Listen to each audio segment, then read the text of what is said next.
Well, Monroe may soon have youth hockey and a balloon festival. Good evening to you. I'm Jennifer Andrews. Gabby Ballou has more tonight on items the City Council will be voting on tomorrow.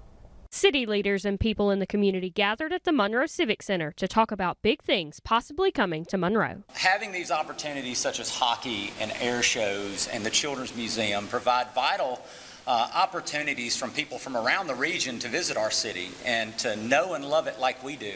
During the press conference, representatives from various community organizations gave updates on upcoming projects and provided announcements for new improvements coming to the city. One of those includes a new festival at the Chenault Aviation and Military Museum during the last week of October. It's called the Chenault Balloon Fest. If approved, the Endeavor Agreement would allow the museum to use 10 more acres of city-owned land for the festival. So we hope to have hopefully about $1 million economic impact, because we found out that our outreach is so much further than just Monroe. Plus, the group that owns the Monroe Moccasins hockey team is planning to start a youth hockey program called Power Play Promises. This would allow close to 100 children in the area to play hockey. If approved, the agreement with the city will allow the group to use the Civic Center Arena as their facility, along with the improvements to make the upcoming season in October happen. If we can see a kid from Monroe in the next 10 years be a professional hockey player, again, education from this, or just learn some life skills that help them along the way to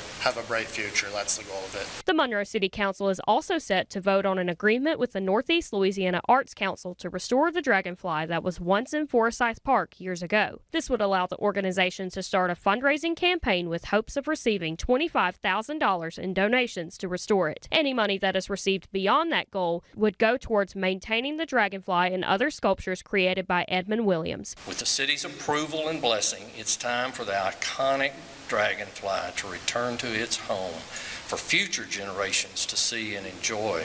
Plus, city engineer Morgan McAllister announced that the second phase of the Monroe Water Treatment Plant expansion project will be wrapping up in August. The agreement with the city allows for more engineering services and on-site representation in order for the project to be closer to completion. The forethought and the investment that the city of Monroe has put into the treatment plant not only serves the citizens and the businesses of the city of Monroe, but it's going to serve generations to come. So wonderful project, absolutely thrilled to see it come into completion and be in full operation. The City Council is expected to vote on all of these projects and items at tomorrow's meeting. Reporting in Monroe, I'm Gabby Ballou with KNOE 8 News.